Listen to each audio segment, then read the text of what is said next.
Welcome to the Interrupt. Today my guest is Simon Chadwick. He's the CEO at Eclipse Fi. It's a fair, decentralized, and compliant token launch platform. In today's conversation, we'll discuss different ways that projects can launch and issues with existing token launch platforms. We'll talk about Eclipse Fi and how it's doing things differently, and what projects gain from using Eclipse Fi. Things like access to KOLs and marketing, and a community of verified users with reputation scores. We'll talk about their Liquidity hub, their really interesting zkKYC implementation, and why they decided to build on Neutron. I'm also dying to find out why he thinks airdrops are not always in the best interest of projects and users. So I'm traveling this week and I'm away from my home studio, so please accept my apologies for the bad audio quality. But before we get started, make sure to subscribe and hit the like button to get notified when new episodes drop every week. Remember, none of what we discuss here on the Interrupt is investment advice, and if you enjoy this content, consider sticking with us. We're validating on Evmos, Quicksilver, and Osmosis. Just look for Interrupt in the active set. My guest, Simon Chadwick, is coming up next, right here on the Interrupt.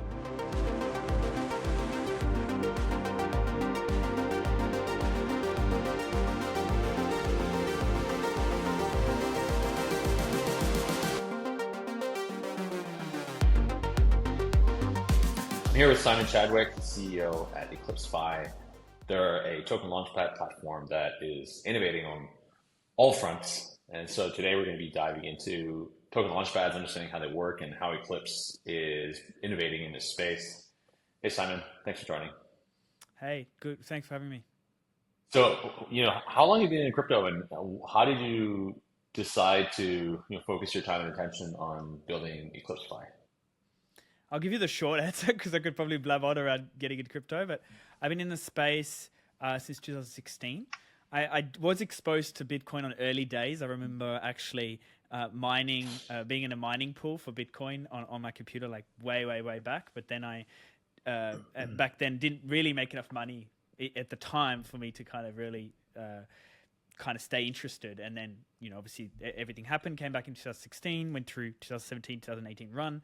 I have a funny story I like to say where my portfolio was, way up, and then it started to come down. And so I booked a month-long trip to the Himalayas where I did touch my phone for an entire month just to hope that my bags would be back up by the time I finished the trip, to find that the market had tanked even further. So fun stories. Went through, 2019, 2020, then into DeFi summer. Got quite involved in DeFi summer. I got quite interested in education. I really love to break down complicated topics, and I was always had a bit of a knack for like taking maybe something that others couldn't explain super simply and breaking it down into its like core why or its core workings to be able to explain it to people. So I got really interested in that. Actually ended up building the education for the Terra ecosystem. So TFL, I was working with a team in the Cosmos ecosystem, and Terraform Labs essentially funded a large amount of money to a animation company, and I was working with that animation company to build out videos for the ecosystem and the projects. So that was kind of my thing on Terra. I was involved with a decentralized exchange and things, and that didn't really go as to plan as I anticipated. I was supporting wherever I could, but it didn't quite make it. When the Terra collapse happened, I personally took a pretty big hit financially.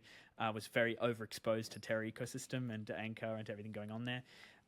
But I was very keen to kind of sink my teeth into something new, and I wanted to keep building and keep kind of being in the DeFi space and innovating, and wasn't really keen on kind of just taking the hit and then running with the hit. So I actually there was a protocol that was building on Terra that was a launchpad, and I was actually helping advise for this launchpad. And when the Terra collapse happened, the kind of guy running it just sort of vanished. And so I kind of organized to take over, and it wasn't the best time to be building a launchpad, I'll be honest, but at that point, it wasn't quite a bear market yet. We'd just taken the hit, and I was talking to a lot of projects in the Cosmos ecosystem, and we were on the back of this airdrop fatigue thing that had happened. Like back then, there was actually a lot of airdrops, and we noticed what happened in Terra. Similar thing happened where projects were airdropping, and there was a bit of airdrop fatigue that had happened where every airdrop was getting dumped, and it kind of went from airdrops are great to like airdrops are not so great, and that had kind of become the cycle. And I was talking to like the ICF Builders program. They're like, there's a lot of projects that are interested in Launchpad. I talked to projects. So there was kind of interest, and there was no Launchpads in Cosmos. So we're like, okay, StreamSwap wasn't around. There was kind of just Osmosis LBPs, and that was it. And so we're like, okay, cool, there's an opportunity here. So started to kind of really dig into like how we build a Launchpad for Cosmos. Market got worse. Realized that, you know, as the market gets worse, people stop launching. And so it became very difficult to build a Launchpad in that market. But it was a great learning opportunity around, okay, while there's no launches happening, how do we learn more about the industry? How do we build the foundations, and how do we prepare for the next run and build something in the Cosmos, or build a product that is, you know, actually helping to innovate on token launches, and not just innovate, but improve that industry so that when the market comes and launches start again, we're, you know, well positioned. So that was really the goal, and was kind of suffering through that bear market to really position and do that.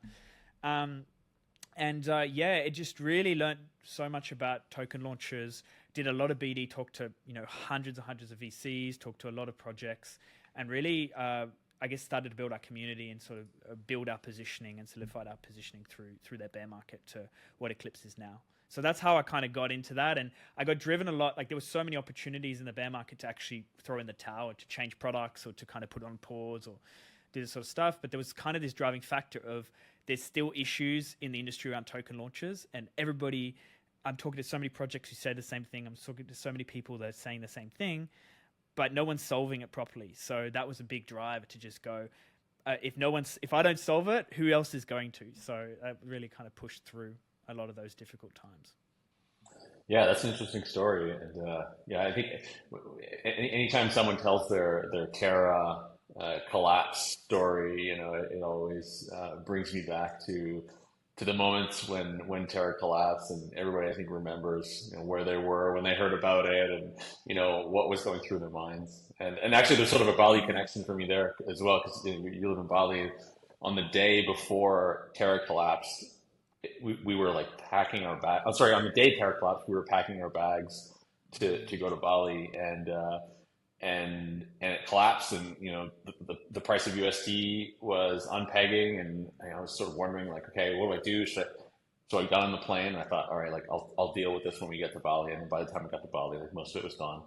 So that was my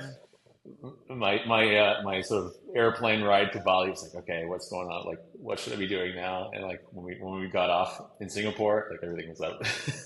It was so stressful. I remember that like week was rough. I actually kind of had a hangover from it, because I didn't stop through that period, because it was just like, you know, saw so many people kind of in shambles and everything. And I was working within a DApp as well, and the team was kind of distressed and everything. And so it was just so much like damage control, but also supporting everyone else around, that didn't really ever, I don't think I've really taken a break since the Terra collapse. I never had kind of the time to actually ever stop since then. So since then, it's just been this just giant sprint that's never gone. There was never ever time to process it properly, to go, oh shit, I just lost a fuckload of money. And sorry about the language. I don't know if I can say that on the podcast. I can beep it out. But yeah, like, there was never that time. And so I think it was very interesting. It was very interesting as well, just thinking back, like, even when we're in the Terra ecosystem, like, I was working within a project called Loop, and, you know, it was very interesting to be exposed to the being in a team within the euphoria of a bull market, because you had kind of a team who had potential but was maybe making not the right decisions, but had a ton of funding, because that market was just euphoric and any team could get funding. And it was interesting that any team that kind of started around the end of the bull market didn't necessarily need to have the right things in place to succeed. So you saw a lot of teams that were like building a lot of things. They didn't maybe have proper marketing. They didn't have proper project managers. They didn't have proper like structures. Devs were really expensive, so maybe they didn't have like top tier devs. And it was really interesting to kind of see that you could kind of throw spaghetti at a wall and it would stick for a while. But when the music stopped, you really found out who were builders that had the procedures and the operations and everything in place to succeed, and real companies, versus guys that had managed to raise a ton of money in a market and were kind of running off funds and running off kind of this euphoric. So it was very interesting to see that.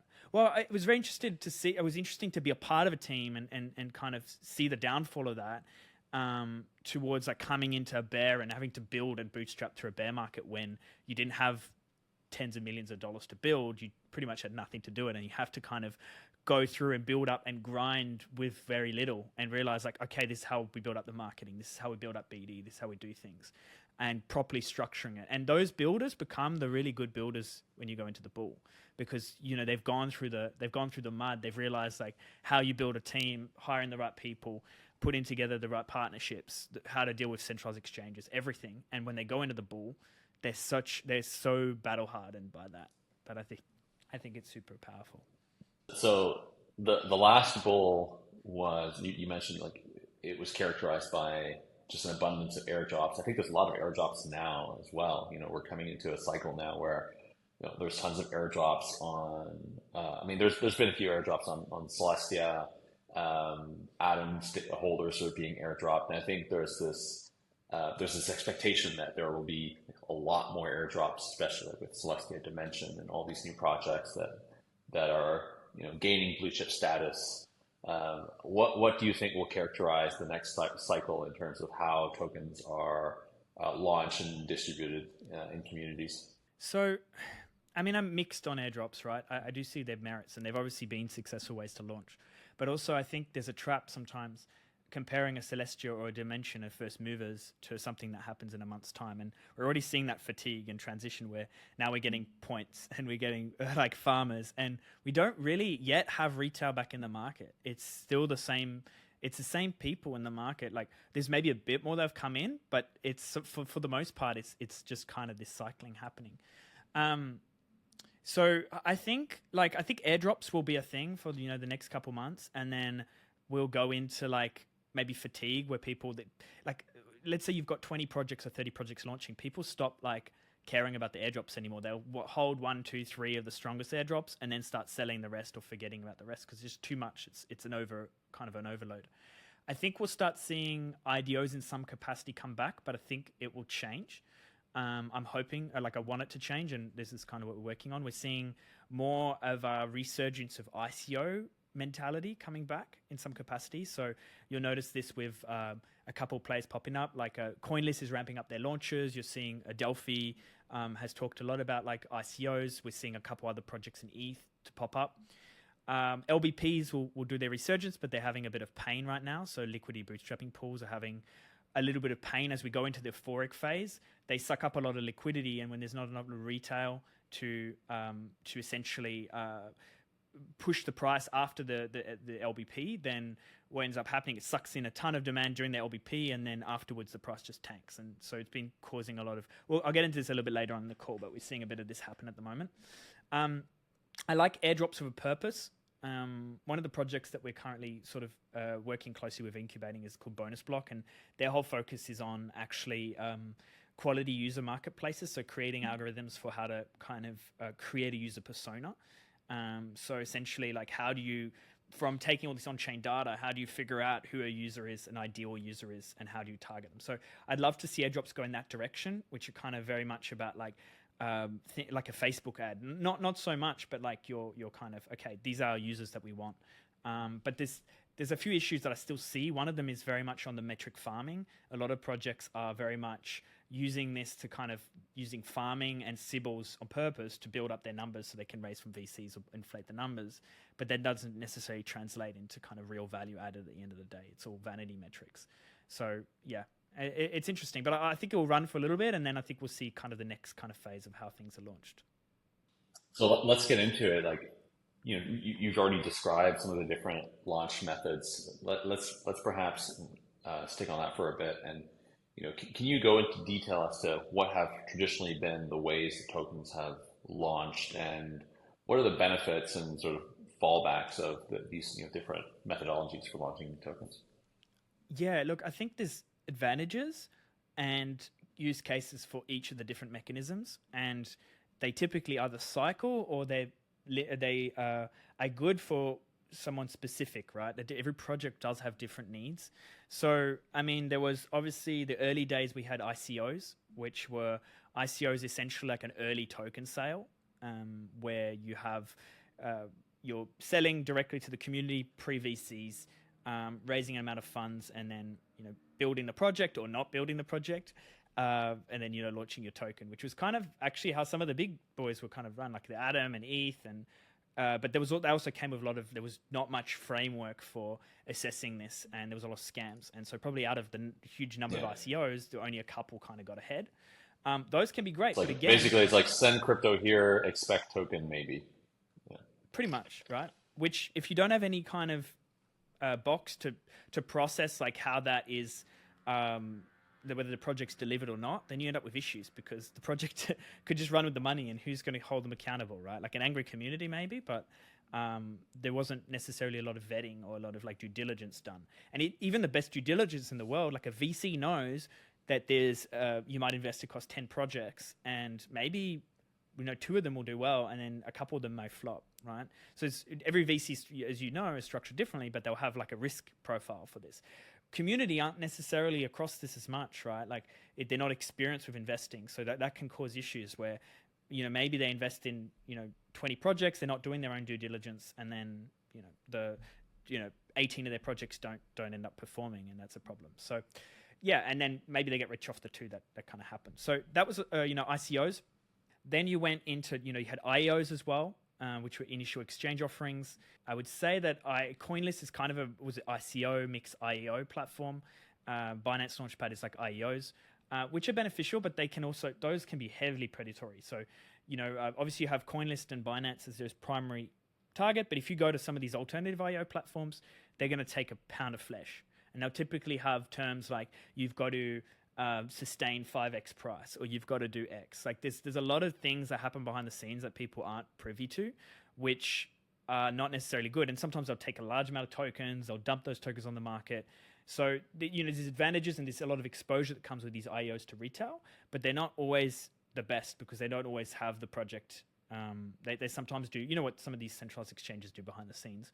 Some of these things can kind of happen behind closed doors, which isn't always the best. So that can be an advantage, but it also means that you're kind of got a trade-off. Then you had IDO platforms that came along, and I mean there's a couple there. You had like the Balancer LBPs and IDOs, but I'll cover IDOs.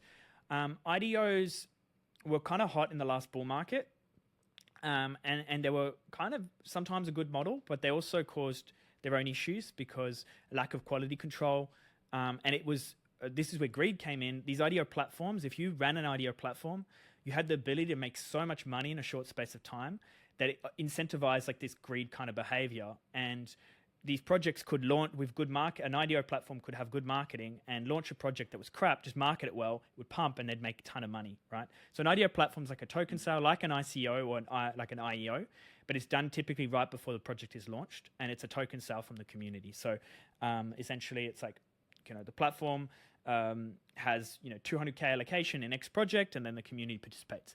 Typically, the focus on IDOs is less about capital raising. Sometimes it can be a mixture of raising funds. Sometimes it's also a marketing tool. It's a place where communities can come and go, hey, we want to participate in the launch of a project, and we know that these guys have done their due diligence in this project, and I'm going to go purchase tokens. So it's not quite an airdrop.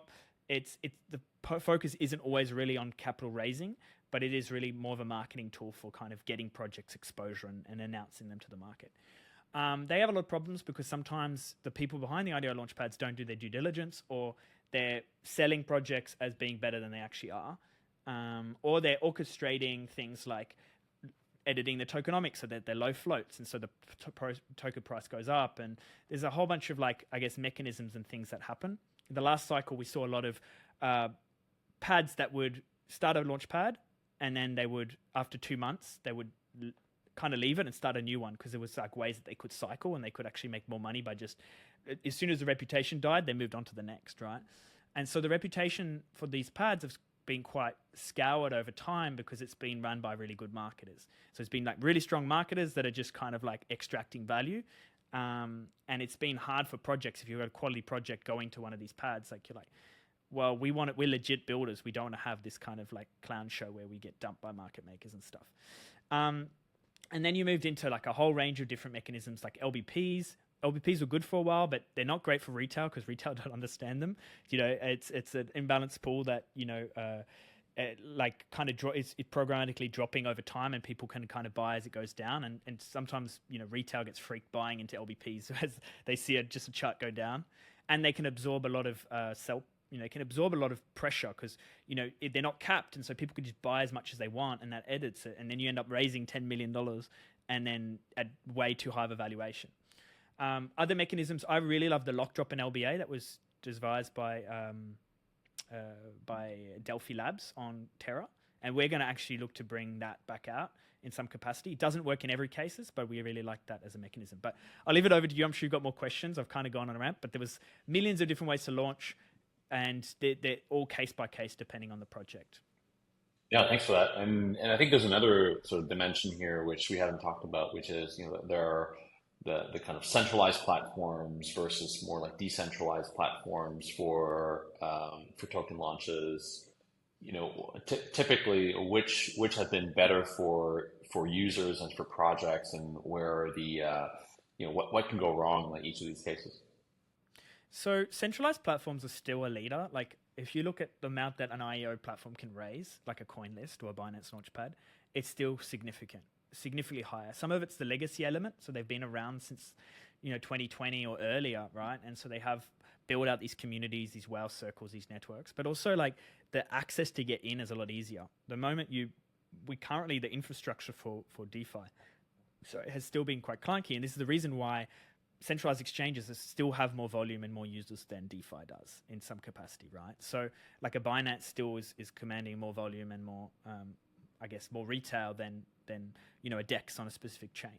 And so it enables, they're still winning at that game because, to make a CoinList account and fund it and everything is significantly easier, and they can launch a variety of different, chains on that platform. And, when you come to DeFi, it's like, okay, cool, you're going to raise on mainnet ETH and pay a ton of gas. That's where the money is. Or you can go to these chains, but then you're kind of fractured between different chains for fundraising and participation. So that cross-chain piece and the entry barrier has definitely made that a lot harder. I do like the thing that can go wrong with centralized exchanges. Or centralized platforms. You don't really know what's going under the hood for both the projects and the participants. Like because it's lacking that on-chain element, which is a big part of what crypto is about. How do you not know that someone is getting in at a cheaper price than you, or that someone is kind of buying up bags, or that this is specific behaviors happening as you launch? Like you don't really have a way of verifying that. So that's where I think I really love the idea of this moving on chain and moving towards more transparency, where token launches especially are such a space for people to extract value if done poorly, that this should all be done transparently on chain. And I think with the infrastructure moving the way it is, we should be getting to the point where that can all be, the similar things can be recreated on chain. So I guess it's also with centralized exchanges, there's some amount of maybe legitimacy or regulatory wrapping, right? Where you can have users perform KYC, and that's probably more difficult or perhaps even impossible up until now. I know we'll talk about that because you've built something around this, but much more difficult to do sort of KYC, or at least anonymously, with a decentralized platform. Typically, how does this play out for projects? Like, is it, has it been a significant part of like a project's, when projects are choosing platforms, is KYC and having the ability to operate in a somewhat compliant manner a big part of decision making? Yeah, it is, and this is where it also gets interesting. There's multiple layers of this, right? And it makes it a lot easier now that we have like MiCA and specific frameworks for regulation, which make it a lot easier to actually, for teams to read into that regulation and have lawyers that as you probably know in the space, you talk to 3 lawyers, you get different answers, right? So having these frameworks make it a lot easier on issuing tokens and distributing tokens. KYC is an important part, and I know there's a lot of crypto people that are very against it, and there's reasons why. Like I see how KYC is laid out in the space, and I totally agree why people are hesitant to give out their data. I mean, people don't know that even on centralized exchanges, when you do KYC, there's oftentimes like room for them to sell that data to other exchanges, and the chance of you end up with your passport on the black market or something is pretty high. Like even we've used many KYC providers in the past, and if you log into the back offices of everyone that did the KYC, you can actually see all the passports. It's terrible. Like like someone who's got no clearance to have that data of all these people has got access to like everybody's private information, right? It's terrible, right? So that's one. there's the traditional KYC, and there's been KYC providers in crypto, but it hasn't really been. I understand the hesitation why so many people are not wanting to give out their data, and that's a hesitation for users as well as projects like that have the issue of potentially selling their tokens to US investors, which some projects just kind of go, we don't care, but the ramifications of that can be quite high if you're not following the right rules. So I think for us, this came about through conversations with Delphi Labs. We actually went into their hackathon and built out a prototype. We won open prize pool in the hackathon, the Cosmos hackathon that they did, working with the Hypersign team on this, where we kind of delve out the model for a on-chain, zkKYC, launchpad. Afterwards, we ended up connecting through Delphi with a team called zkMe, which is a team that's been building these solutions for multiple chains for some time, and they're kind of getting a lot of like growth and traction. Essentially, they've built out zkKYC, which enables for anonymous KYC solutions. So whenever you go and do the KYC through the solution, you're never actually giving out your passport to a third party. It's never touching hands with a third party ever. And so people can do KYC without knowing that their passport isn't going to someone that they don't know, or a third party that may mess with that data or sell it. So that's been powerful. There's still kind of limitations still to this, even with the KYC, because we can do KYC. AML, for example, is slightly different. Like AML is still very hard to do in a fully anonymous way. Like you can limit the privacy as much as possible, but there is some level of like exposure of checking that has to happen. So I believe zkMe has got privacy preserving AML, and that one's not full anonymous. So whenever you bring in the AML component, it's pretty much impossible to do with full zk proofs. But the KYC can be full done with zk proofs, which checks for the users, that the user is a real user. So it's great for CIBILs, and it checks jurisdictions as well. So it's able to check, like, is this person in the US? Is this person in X? So I think that at least the KYC tool can be useful for jurisdiction control, and it could be useful for things like CIBILs, like or CIBILs, like is this person in the US or is this person in Europe or wherever? Interesting. Yeah, I'd love to dive into that a little bit later in the show. How is Eclipse doing things differently, and what is the kind of vision for Eclipse? Yeah, so we've got a couple of things that we're doing differently, and there's a bit of experimentation that's happening, which I love to do. But the core concept and the core, focus for us is to, if you like, is to take that coin list and how do we build a coin list that's on chain, right? How do we build a large platform that can facilitate quality token launches and be a place where when the community comes to there, they know that the projects coming through are going to be high caliber, well backed, good teams. And when they want to kind of participate in launches, they know that the due diligence has been done. But we want to bring that and kind of bring that on chain, so it's a decentralized platform that facilitates high quality token launches. Now, the big vision and the driver behind Eclipse is around the trust and transparency piece, which is huge because we've been in the space for a long time, and we've seen the levels of support offered to projects, the predatory nature of what happens in some of these launchpads. And I unveil the curtain a bit. I don't want to completely crap on the industry, but I could go on about that. But like the number of like backdoor deals and market maker deals, sex deals, fee structures, like things that are super anti-projects. They're not good for builders, and they're not good for the community that goes on is rampant.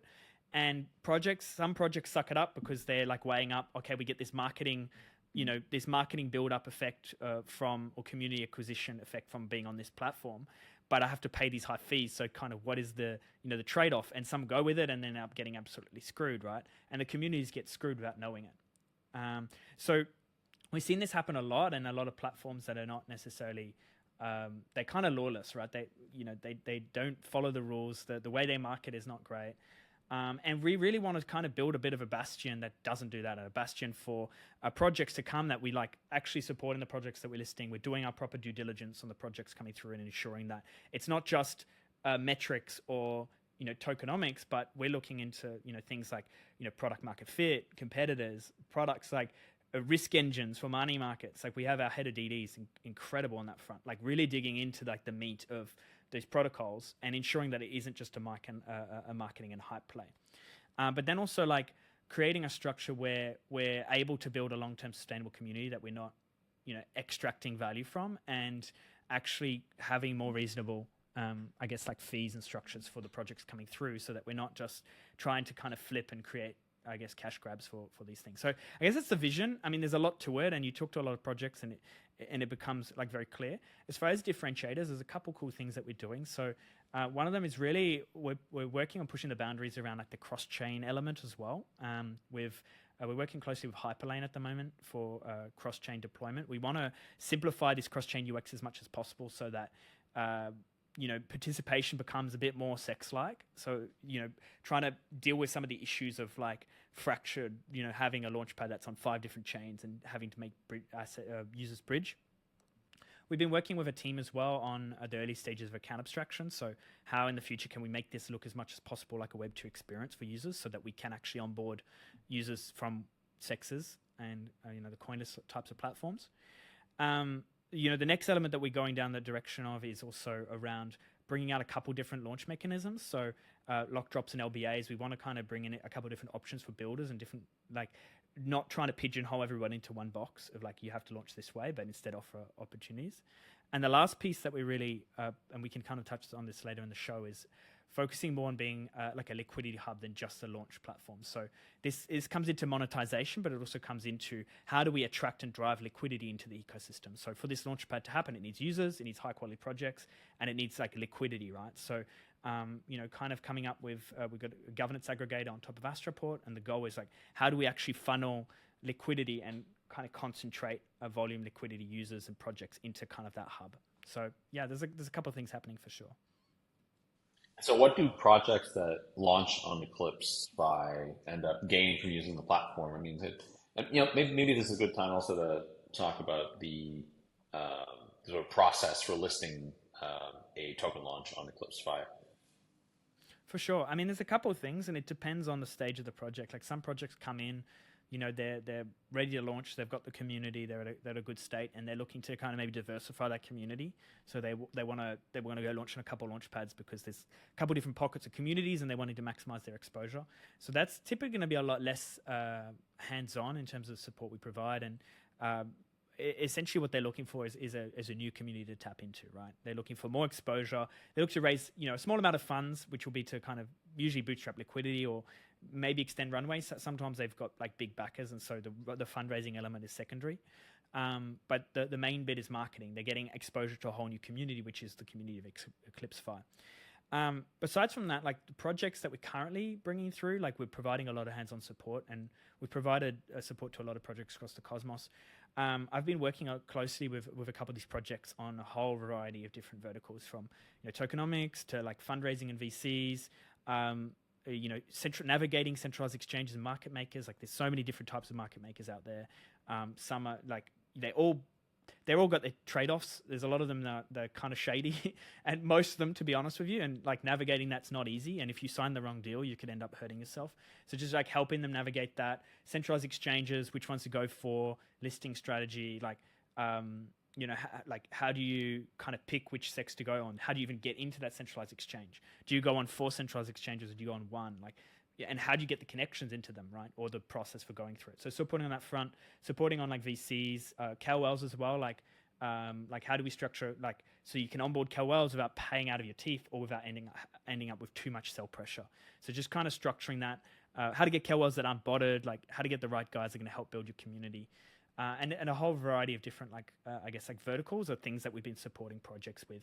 But the biggest piece is obviously community and marketing and exposure, which is really like, how do we take the project from, they built a really good product, and then they want to kind of build up their socials, build up the community and their user base. So that's really the main advantage. As far as like what the process looks like, DD is the big first process. So we'll typically, depends on how the project comes in, like whether they go through an application form or they get an introduction. We'll go into like collecting a very like light first touch thing, which will go through kind of tokenomics, when they plan to launch, a bit about the product, a bit about the team, just kind of light touch. Then we go in the team and we look at the deck, we look at the white paper, we do kind of our first stage of DD, sometimes a second stage. And then, if that passes through our stages, we'll jump on a call, we'll ask more questions. And then we've got like a kind of a final DD stage where we've got, a head analyst who's got like insane amount of experience across a lot of different verticals, and we'll kind of dig really deep into it. And if everything kind of checks out, like sometimes there's, some things that need a bit of work, we'll kind of, work with the project on kind of resolving some of it. But if the project's way out of our scope, like if it's, we don't think they're competitive enough in the niche that they're in, we'll likely like pass on that or recommend to someone else.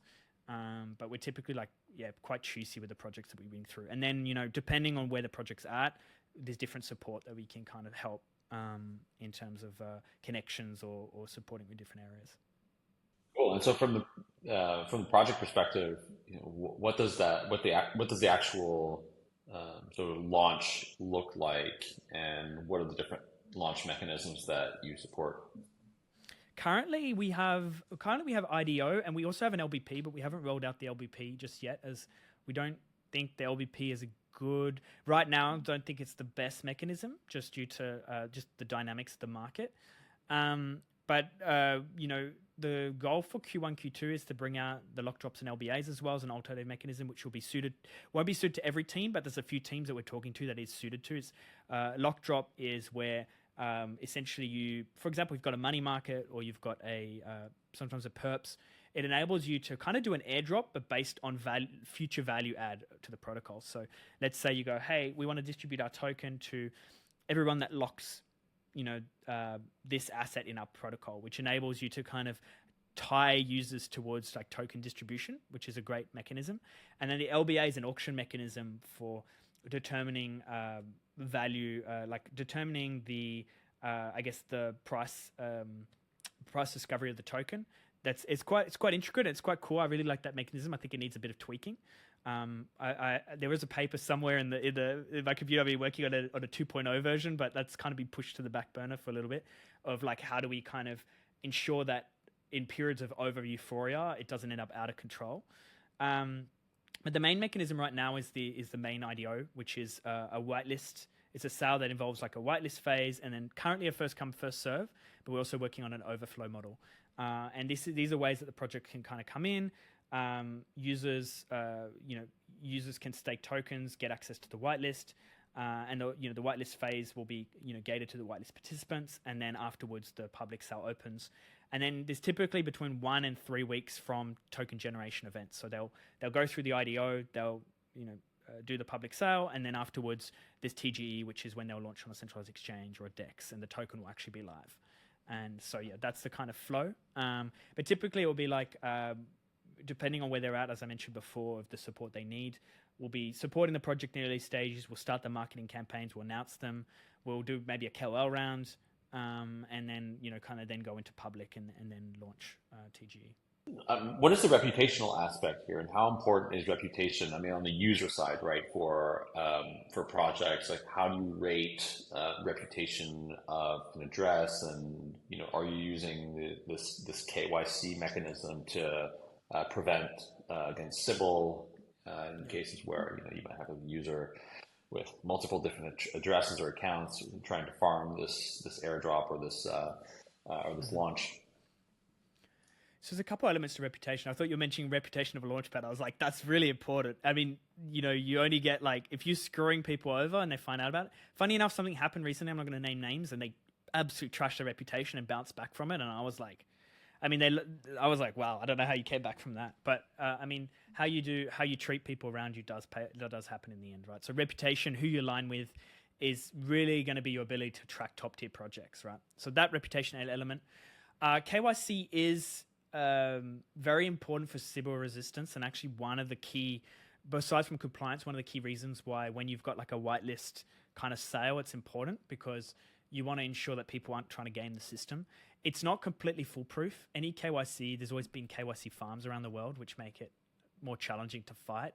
There's always a Russian or Chinese or any other countries have, farms of KYCs where they're purchasing KYCs of people in third world countries. That makes it very hard. Like it's very hard to combat. I mean, certain protocols have had measures in place to fight it. Adding the reputational layer on top of it does help as well, because, for example, Bonus Block's able to tell how well it's been seeded, right? So you can actually track with either using AI or using kind of regular analytics, can kind of tell with the seeding of a wallet, whether it's likely to be a CIBIL or not. And so if you combine these elements, it does help to kind of at least put measures in place against this happening.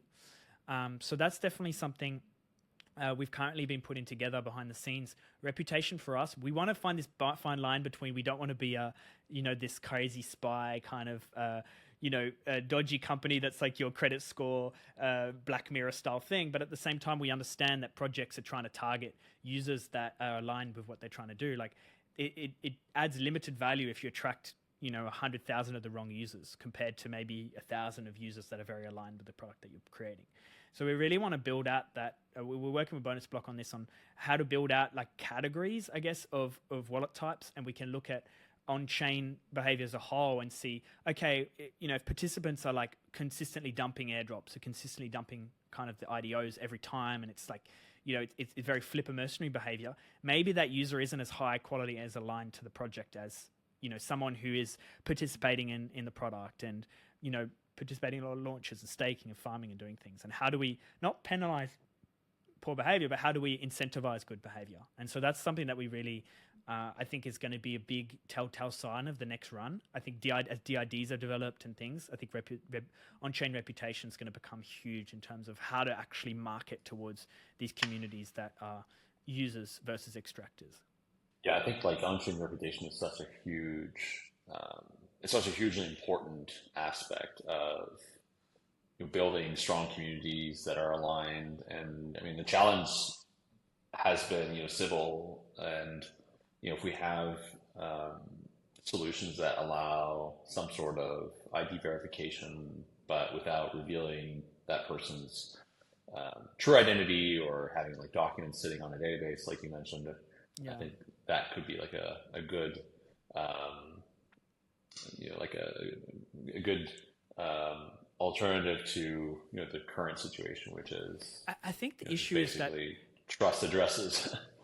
I think the issue isn't necessarily that CIBILs are a problem, but the issue right now is that CIBILs are a problem, but people don't care. Well, people do care, but there's been with this airdrop farming mechanism, there has been, I guess, a blind eye turned to it of like that CIBILs have been good because they pump the metrics, right? And pumping the metrics have led to like bigger raises and all sorts of stuff. So I've seen it happen many times where projects should, be filtering out CIBILs, but they're letting it slide because it's good for business, right?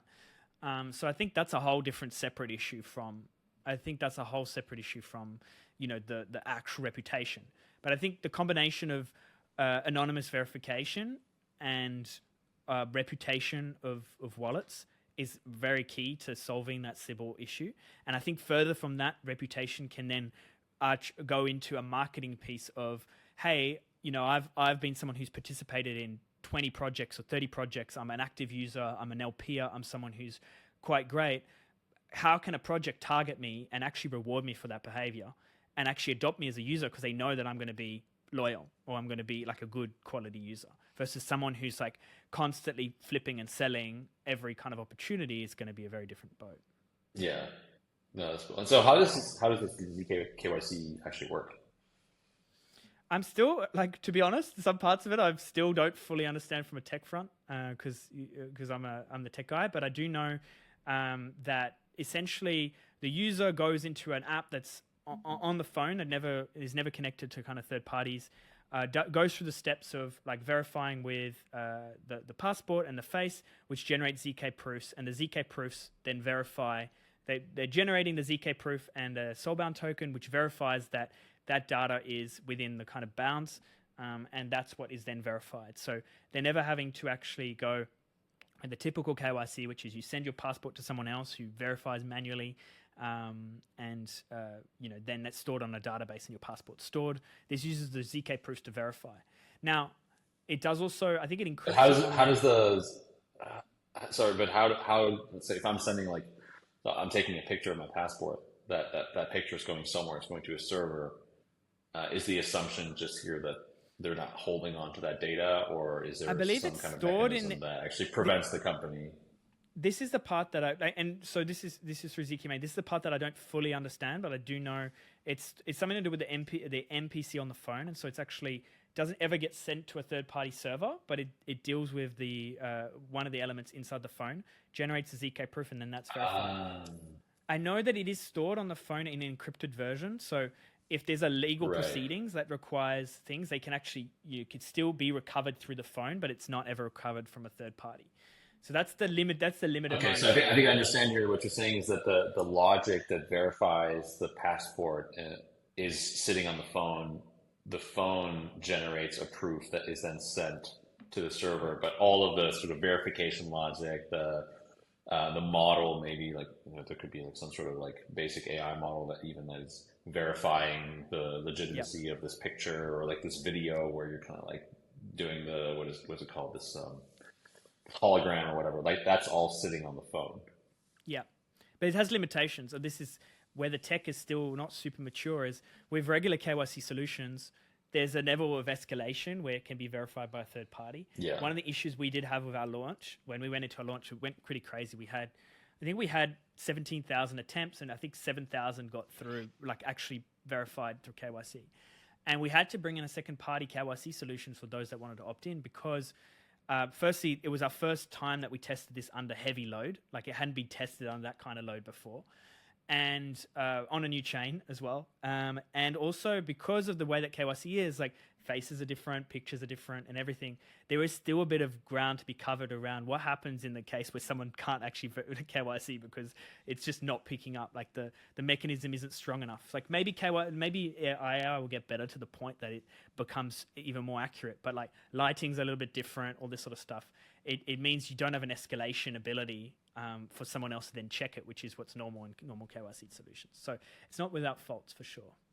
Okay, cool. And so you guys are partnered with the zkMe we were the first. We were the first this. to deploy. We were the first to. We were the first to deploy it in the DApp, and one of the first to test this under heavy load. And I tell you, it was amazing. It was actually incredible. But at the same time, like we learned a lot. We gave them a lot of work to do, from testing this with heavy strain, because it was an incredible amount of load that we put that under, and it picked up a lot of different things that needed to be worked on. So I feel like we accelerated the product deployment for quite a lot by going through that experience. But it definitely, I lost some hairs in the process, I can tell you that. I mean, launch in general, right? Like launching is pretty hectic. Yeah. So you mentioned this Liquidity Hub part of the project. And so I'd like you to describe what that is and how it benefits projects using the platform. And also, I think it ties into this governance aggregation idea. So can you describe what that is and broadly, how does it work? Yeah, I'll give you a short on this, but essentially, launchpads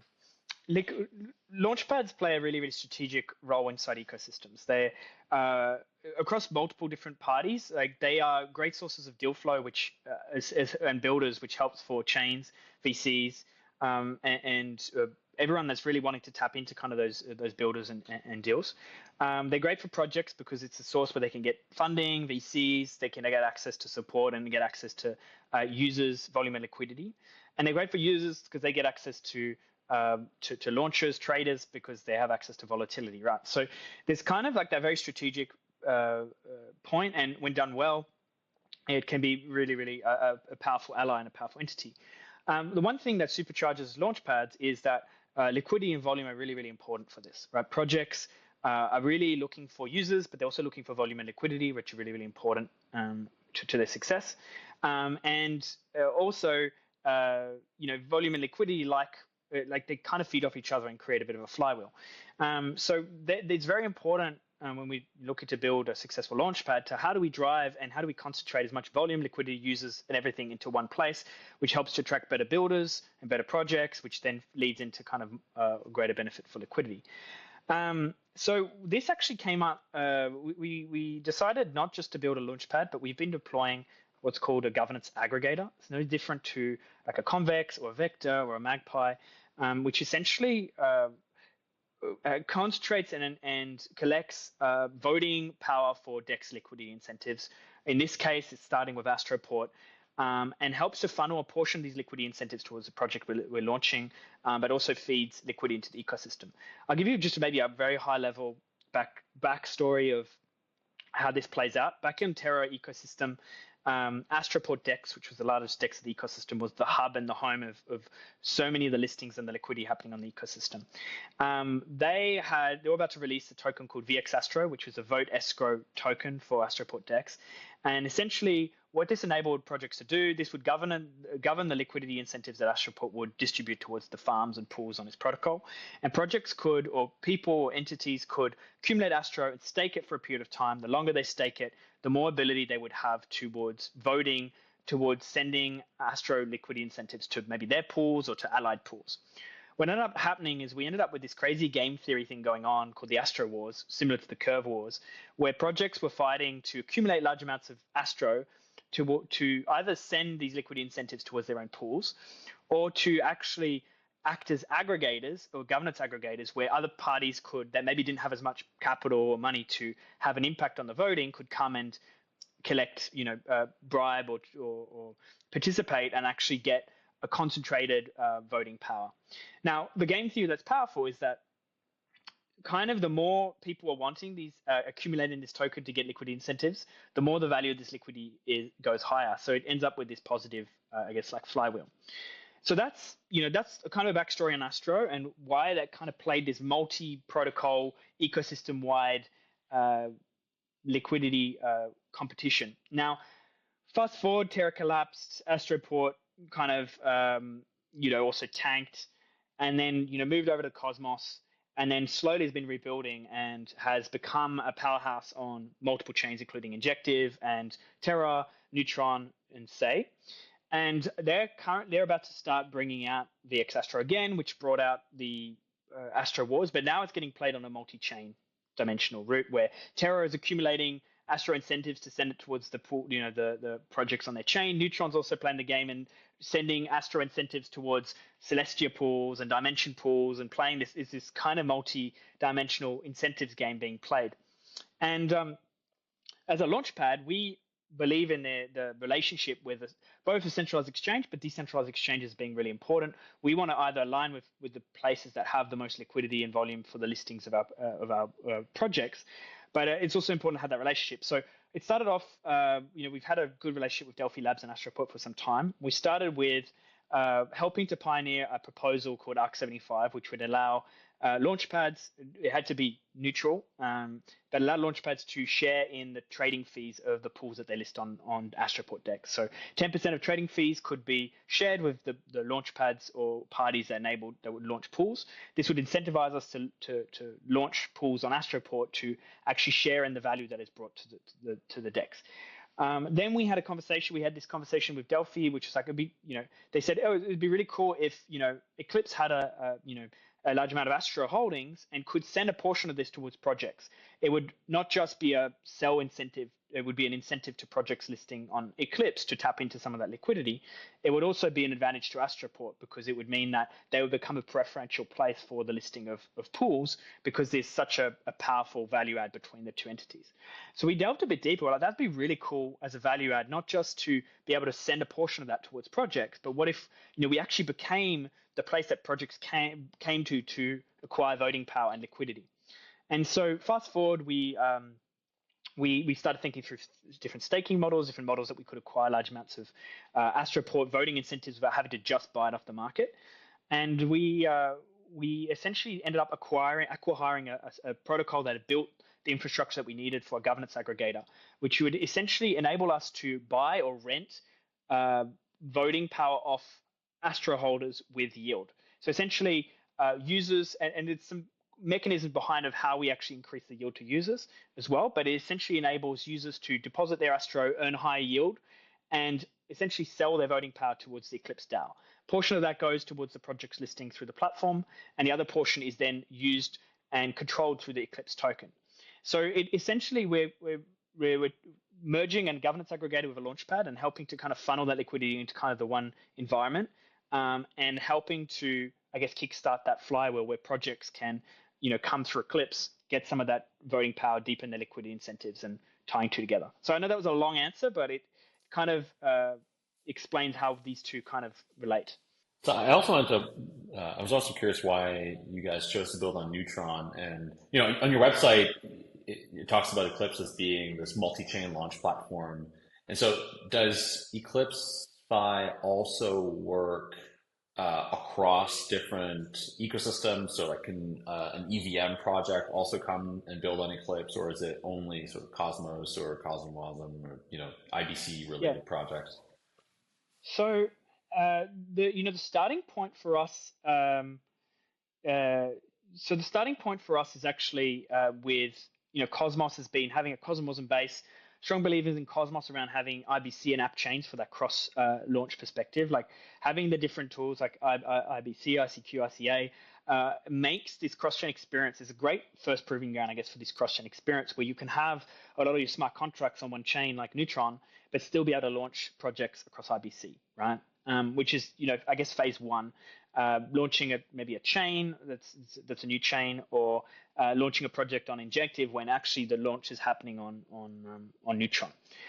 Neutron for us was also key because there was alignment with Delphi, but then there was also we believe that it's going to be the home of ETH DeFi on Cosmos, and in some capacity outside of EVM compatible chains, and also that the code base for Cosmos is great, and it's a big part of their proposition is setting up as a hub for cross-chain projects, right? So for us, it made sense to deploy Neutron, backed by Atom Security. We are working currently with Hyperlane on the first instance was obviously our token is a interchain, a Hyperlane interchain asset. It was one of the first. I think maybe Manta was one of the Celestia, then Manta, and then ours is one of the key ones. If you go into use Nexus, the Eclipse token is there as one of the first few assets. The goal for us in this cross-chain deployment is to have the ability to have user participation for multiple chains, but we'll also be able to have project participation where we will be able to launch an EVM chain. The launch will actually occur on Neutron, but to the end user, the goal is to abstract that as much as possible so that it's not like you're launching an Arbitrum project on Neutron, and then the user has to come to Neutron and participate there and then go back. It will be kind of a seamless experience, but we want to ensure that we don't have like fractured outposts everywhere. And when we do an Arbitrum launch, it all happens on Arbitrum and all the users have to go to Arbitrum to participate. We wanted to make that as compacted as possible, so we're not like redeploying.